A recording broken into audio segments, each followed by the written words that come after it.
지난 시간에 야곱은 세겜에서 엄청난 위기를 만나게 됩니다. 막내딸 디나가 큰 일을 당하면서 시작된 이 위기는 결국 보복과 또 다른 보복을 낳는 분란으로 이어지면서 지금 야곱은 엄청난 위기를 당하게 됩니다.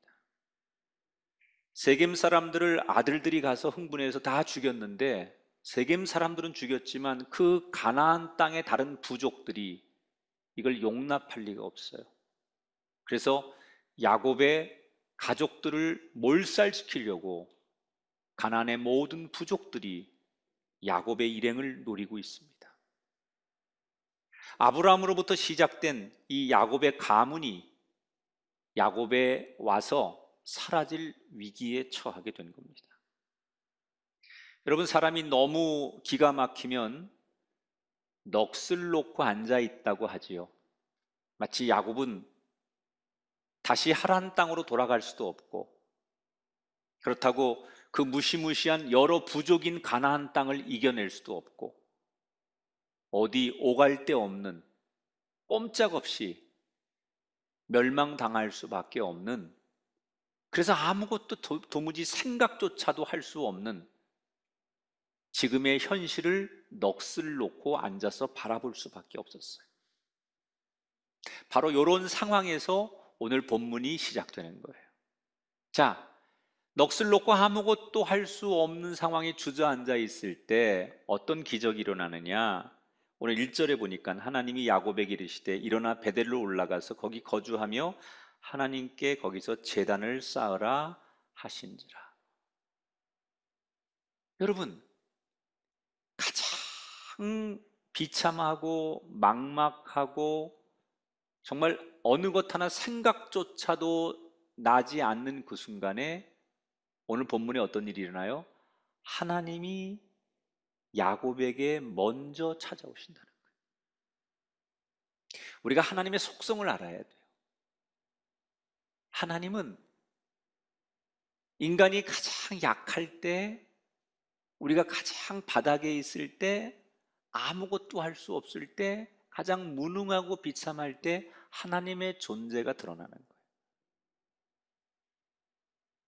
지금 여러분, 야곱이 잘 될 때, 행복할 때, 뭔가 감사의 조건이 많을 때 하나님이 야곱에게 찾아오신 게 아니에요.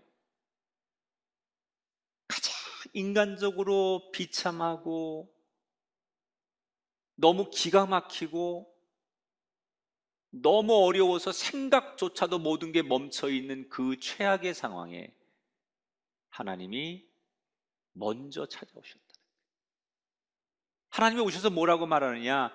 야곱아, 너 옛날 베델에서 내가 너를 만났을 때 나한테 했던 약속 기억하느냐? 이렇게 물어보셨어요. 이게 무슨 말이에요? 몇십 년 전에 야곱이 형을 피해서 도망을 치다가 베델 광야에서 노숙을 하는데 그날 하나님을 만나죠. 그냥 하나님 만나주는 게 아니라 엄청난 축복을 약속하셨어요. 그러니까 야곱이 잠에서 깨어나서 하나님 앞에 너무 감격스러우니까 약속을 하는 거예요. 뭐라고 약속하느냐?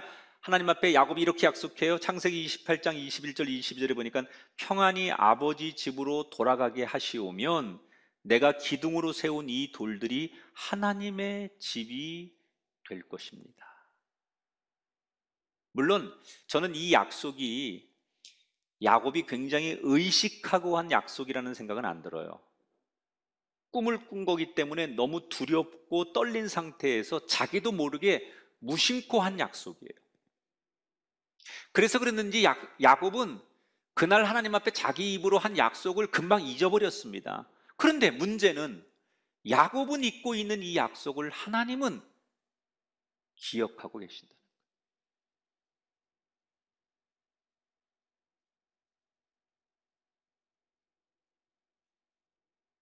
야곱이 이 약속을 언제 지키나 기다리시다가 하나님이 먼저 그 얘기를 꺼내신 거예요. 저는 이 본문을 마주 대하면서 몇 날 며칠 이 본문이 제 가슴을 계속 치고 정말 제 머리를 쭈삣쭈삣 세우는 말씀이었어요. 제가 예수를 믿고 목회를 하면서 저도 하나님 앞에 제가 제 입으로 참 많은 약속을 했어요. 하나님, 이 어려움이 극복되면, 하나님 제 기도에 이렇게 응답해 주시면 저는 하나님을 위해서 이렇게 살게요. 하나님, 이 고난만 지나게 해주신다면 저 하나님 앞에 이런 사람으로 설게요.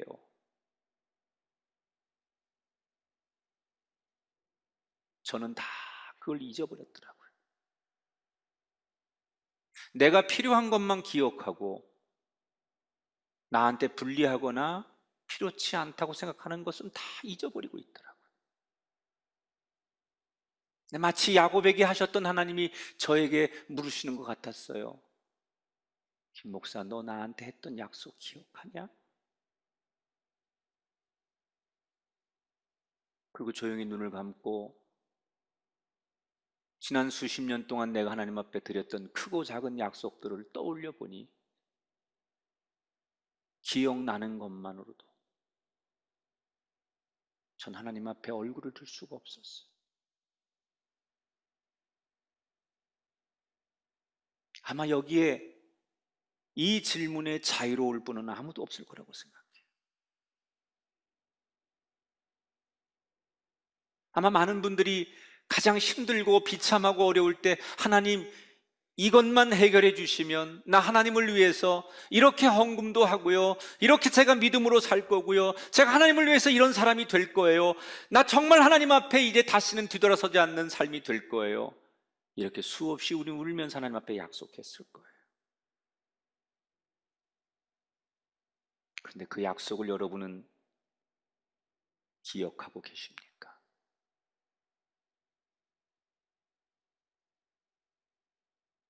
애써 그 약속을 지우고 계시진 않습니까? 하나님이 우리에게 묻고 계십니다. 너는 그 약속을 기억하느냐?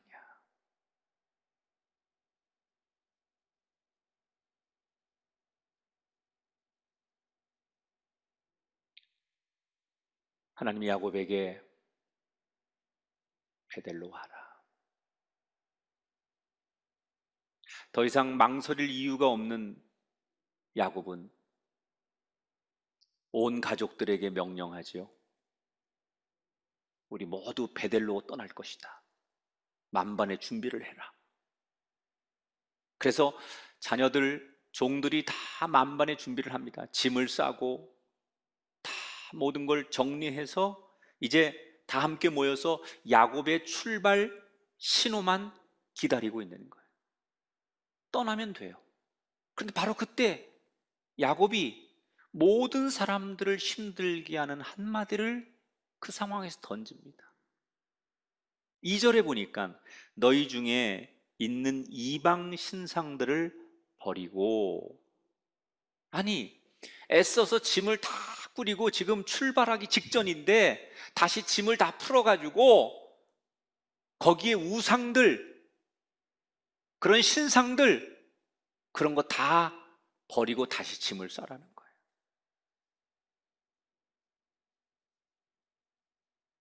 왜 지금 하필이면, 지금까지 아무 문제가 없었는데 지금에서 야곱은 떠나기 직전에 짐 다시 풀어서 우상들, 신상들 그거 다 버리고 가야 된다.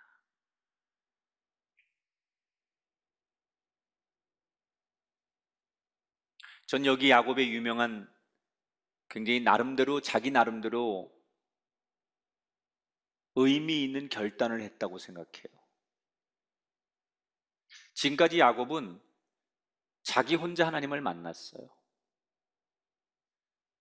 야곱 스스로는 하나님 앞에 늘 하나님을 만나고 하나님과 교통하는 인생을 살았어요.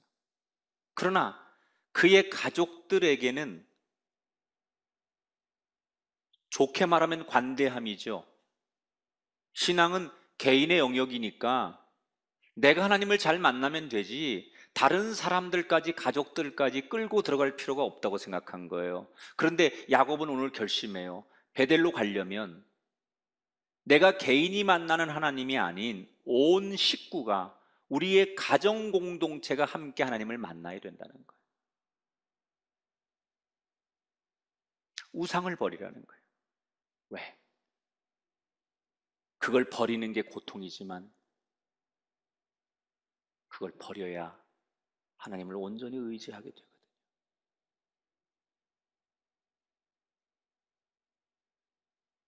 불안한 발걸음, 그러나 하나님밖에 의지할 게 없으니 하나님 하나님 부르며 걸어가던 그들에게 어떤 기적이 일어났을까요? 두 가지 기적이 일어나요.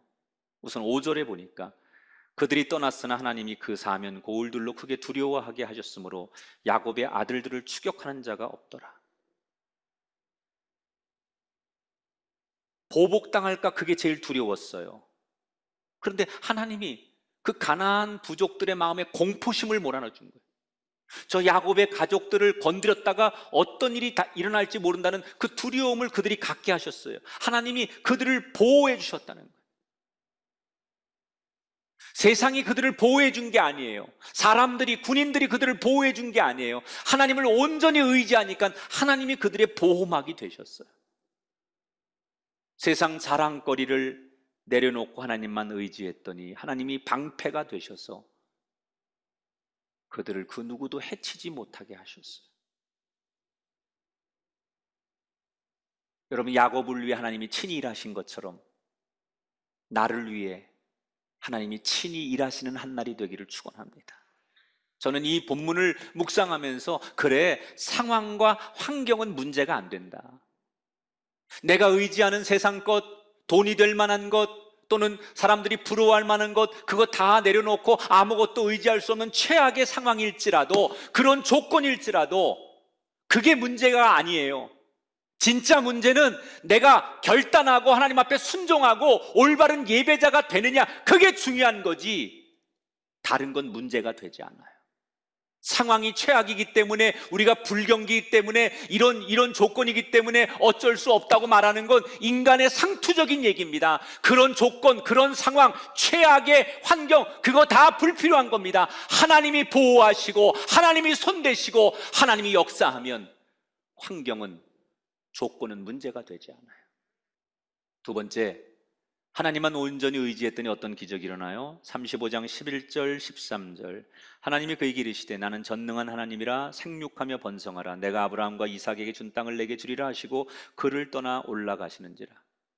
베델에 도착해서 하나님 앞에 감사 예배를 드디어 드렸어요. 그때 하나님께서 다시 나타나셔서 야곱에게 내가 이 땅을 너에게 줄 것이다. 너의 후손을 번영시킬 것이다. 저는 여기서 우리가, 여러분, 하나님을 몰라서 잘 못 믿는 거예요. 여러분, 하나님이 어떤 분이 잘 몰라요. 여러분은 하나님 평생을 수십 년 부르면서도 하나님이 도대체 어떤 분인지 모르기 때문에 여러분 하나님을 잘 못 믿는 거예요. 보세요, 하나님의 속성은 어떤 거냐. 지금 야곱이 베델에 예배하러 왔어요. 그랬더니 너 그동안 왜 그랬어? 하나하나 죄를 묻고 지나간 허물을 따지고 그러지 않아요. 그냥 첫사랑을 회복하려고 예배의 자리에 진정한 예배자로 나온 것만으로도, 다시 돌아온 것만으로도 하나님은 그 자체로 복을 주시는 분이에요. 이게 하나님의 속성이에요. 탕자가 아버지의 재산을 축내고 세상에서 타락하고 돌아오지만 돌아오는 그 자체가 그냥 축복인 거예요. 너무 하나님 앞에 뭘 잘하려고 하지 말아요. 인간적인 행위를 통해서, 뭔가 과정을 통해서 하나님 앞에 보상시켜 드리려고 하지 말아요. 그냥 여러분이 진정한 예배자가 되고 진정한 첫사랑을 회복하려고 하는 여러분의 그 영혼의 간절함만 있다면 하나님은 그 자체로 여러분을 축복하십니다. 더 이상 아무것도 필요치 않다는 거예요. 인간의 노력이나 우리가 뭔가 작품을 만들어내야 되는, 하나님은 그런 것을 원하시는 게 아니에요. 나는 네 자체가 좋단다. 네가 나에게 돌아왔다는 것만으로도 난 그거면 된다.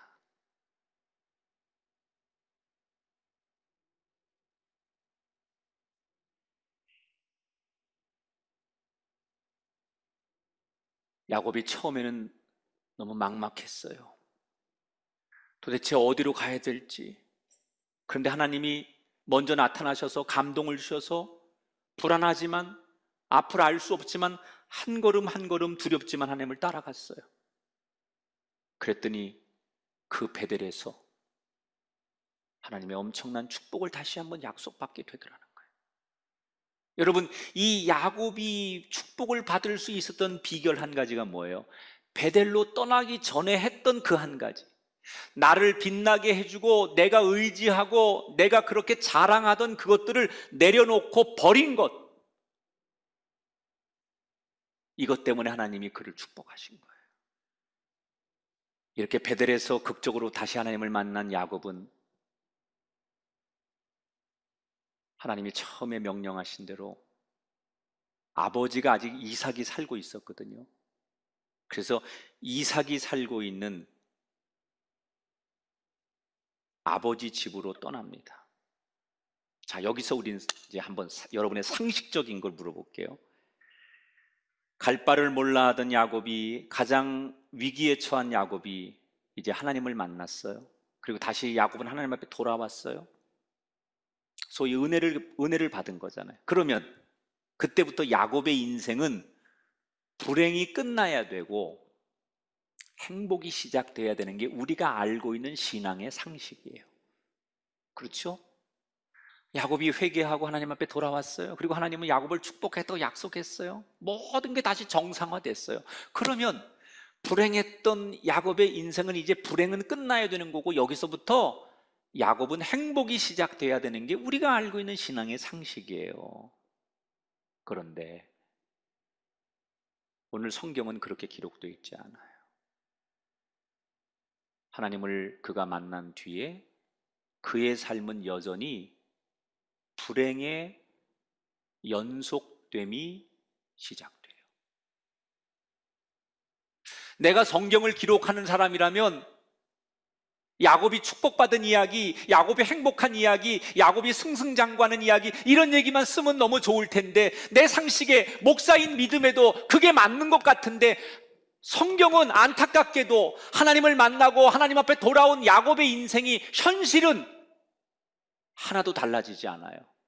여전히 불행의, 고통의, 아픔의 사건이 연속적으로 일어나는 걸 성경이 기록해놨어요.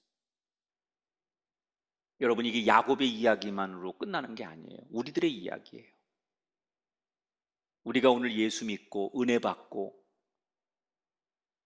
이제 하나님 앞에 온전히 살아보겠다고 이렇게 나와 앉아 있고 신앙생활 잘 하려고 하는데, 우리의 삶은 여전히 현실이 그대로인 사람들. 아니, 은혜 받기 전에 하나님 앞에 내가 돌아서기 전보다 더 시련과 고통과 불행이 많아서 예수를 믿어도 아무것도 나아진 게 아니라 오히려 더 고통스러워서 오늘도 상처받고 눈물 흘리는 우리 성도들의 모습, 여러분의 모습 아닙니까?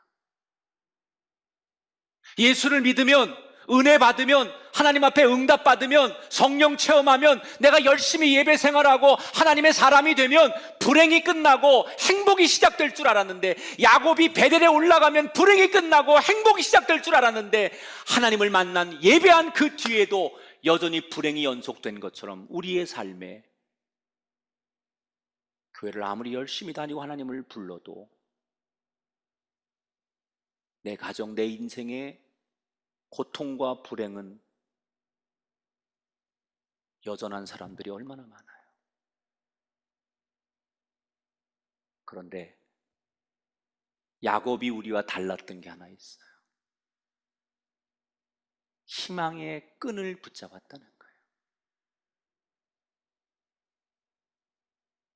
절망스러우니까 될 대로 되라 이러고 자포자기해서 요행을 바라는 믿음이 아니라 그 최악의 상황에서도 희망의 끈을 놓지 않는 거예요.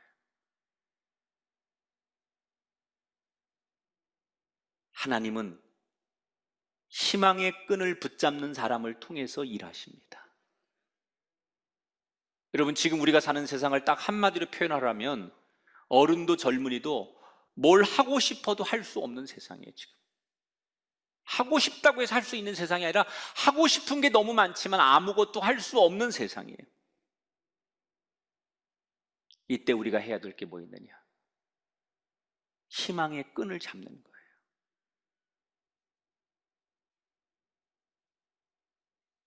여러분, 다윗이 어떻게 골리앗과 맞설 수 있었습니까? 다니엘이 어떻게 사자굴을 이겨낼 수 있었습니까? 하나님이 함께 하시면 이길 수 있다. 이 희망이 있었기 때문입니다.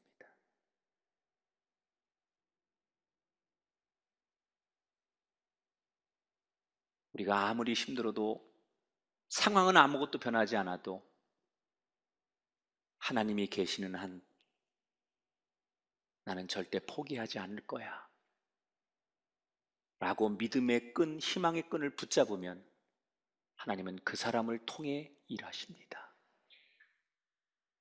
그래서 여러분이 드디어 이 시대의 야곱이 되는 거예요.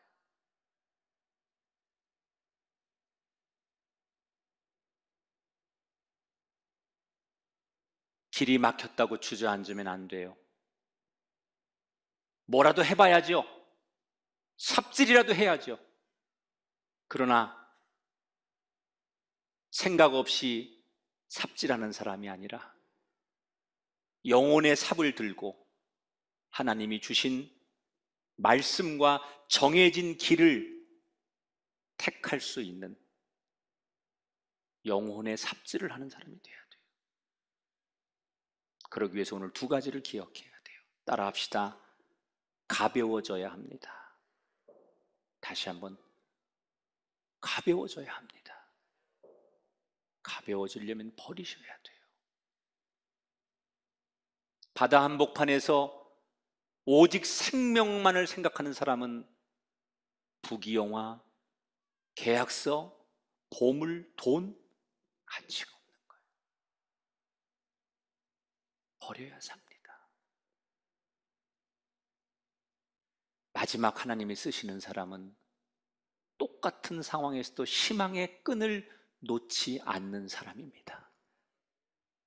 절망 중에도 일어나서 길을 만든 야곱의 인생이 저와 여러분의 인생이 되기를 다시 한번 주의 이름으로 축원드립니다.